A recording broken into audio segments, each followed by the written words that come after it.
गंसे टाउनखौ साब सिखुन खालामनानै लाखिनो थाखाय आरो एक्सिडेन्ट जानायनिफ्राय रैखा खालामनो थाखायब्ला जोङो टाउनखौ बांद्राय गारि मटर माने थांलाय फैलाय खालामनायनिफ्राय जोङो बोरैबा एसे एरायहोनो हायो नामा बेफोर खोथाफोरखौ जों साननांगोन।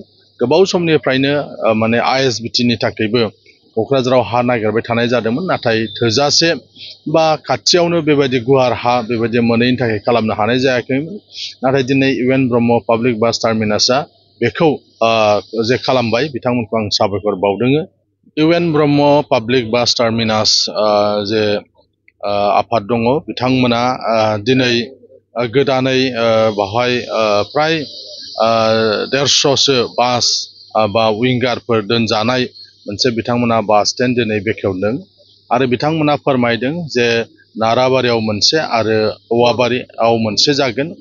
जे बासुगाव खासिकट्रा जानानै जेया फैगोन बिथांमोना औवाबारियाव लाखिगोन आरो बिलासिपारानिफ्राय जायफ्रा फैगोन बिथांमोना नाराबारियाव लाखिगोन। कारिगावनिफ्राय जायफ्रा हाबगोन बेयो नैबे गोदानै दिनै खुलिजानाय बास स्टेन्डआव बेयाव हाबगोन।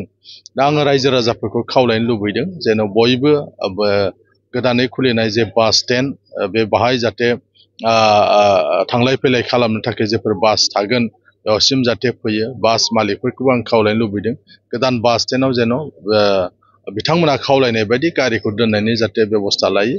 मानोना गंसे टाउनखौ साब सिखुन खालामनानै लाखिनो थाखाय आरो एक्सिडेन्ट जानायनिफ्राय रैखा खालामनो थाखायब्ला जोङो टाउनखौ बांद्राय गारि मटर माने थांलाय फैलाय खालामनायनिफ्राय जोङो बोरैबा एसे एरायहोनो हायो नामा बेफोर खोथाफोरखौ जों साननांगोन। गोबाव समनिफ्रायनो माने आइएसबिटिनि थाखायबो क'क्राझाराव हा नागिरबाय थानाय जादोंमोन, नाथाय थोजासे बा खाथियावनो बेबायदि गुवार हा बेबायदि मोनैनि थाखाय खालामनो हानाय जायाखैमोन।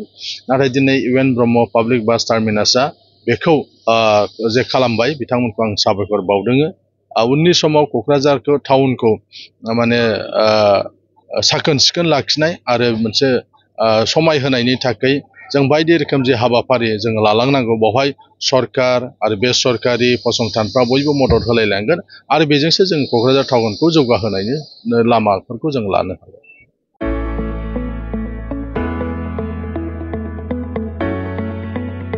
मोनसे गोजोनथाव खौरां, बर' सावथुन नायनो मोजां मोनग्रा रायजो राजाफोरनि थाखाय मोनसे गोजोनथाव खौरां। खम बेसेननि गेजेरजोंनो नोंथाङा नायनो हागोन बर'नि गासै गोजाम गोदान सावथुनफोरखौ। बर' सावथुन नायनो थाखाय ओंखारदों मोनसे आंगो स्ट्रिम एप। बे आंगो स्ट्रिम एपखौ नोंथाङा नोंथांनि मबाइलाव डाउनल'ड खालामनानै खम बेसेनावनो बर'नि गोजाम गोदान गासै सावथुनफोरखौनो नायनो हागोन।